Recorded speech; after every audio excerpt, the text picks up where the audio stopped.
Lakini yote yanafanyika kwa imani kwamba kuna baadhi ya watu wakikugusa bega, mzigo unafanya nini? Unapotea, kama ambavyo nyinyi wenyewe mmesema. Imani hizo ndio zinapelekea hayo yote, watu kushambuliana, lakini watu kupotezeana maisha. Lakini imani hizo zinajenga wasiwasi. Mama zetu nyumbani wanashindwa kuruhusu waume zao waende kwenda kutafuta kipato, wakiwa na mashaka kwamba wakirudi jioni mzigo hautakuwepo. Lakini vijana na wanaume wanashindwa kutembea kwa uhuru, muda wote wanageuka nyuma, wakiwa na mashaka kwamba ukishangaa kuna mtu atakugusa bega, mzigo utafanya nini? Utapotea. Hayo mambo ndio yamejenga hofu na yanasababisha watu kujishughulia sheria mkononi na kuwasababishia madhara watu wengine. Kwa sababu mji wa Tunduma ni mji wa kibiashara. Tumekuwa tukipokea wageni wengi hapa kutoka nchi mbalimbali za ukanda wa SADC. Hili hapa ndo lango kuu la SADC kuingia Tanzania, lakini kutoka Tanzania kwenda katika nchi zingine za SADC.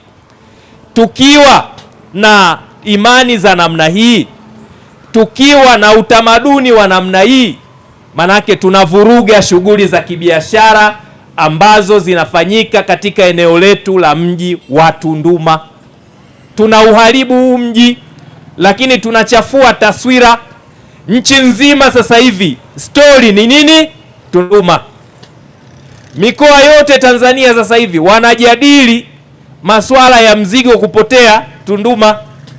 Sasa ni mambo ambayo ni ya ajabu, mambo ambayo yanachafua taswira ya mkoa wetu, mambo ambayo yanachafua taswira ya mji wetu wa Tunduma, mambo ambayo yanastaajabisha na watu wanajiuliza juu ya ustaarabu wetu sisi wananchi wa mji wa Tunduma.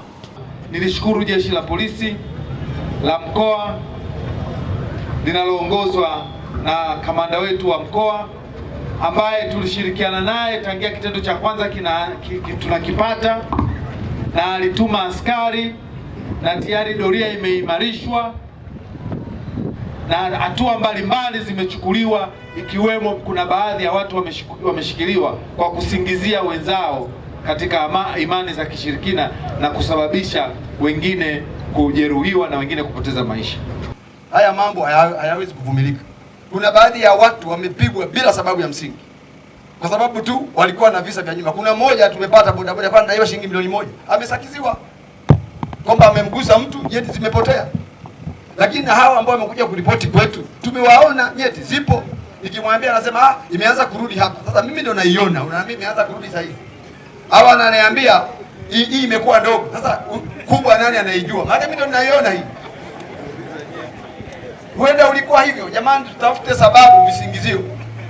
Kama ulikuwa hivyo. Embu imani ambazo hazifai tuachane nazo. Kupiga watu ni kosa la jinai kama ilivyo makosa mengine. Mpaka ninavyoongea tumeshakamata watu 29. 29 wako mahabusu na ni wale ambao wameshambulia wenzao.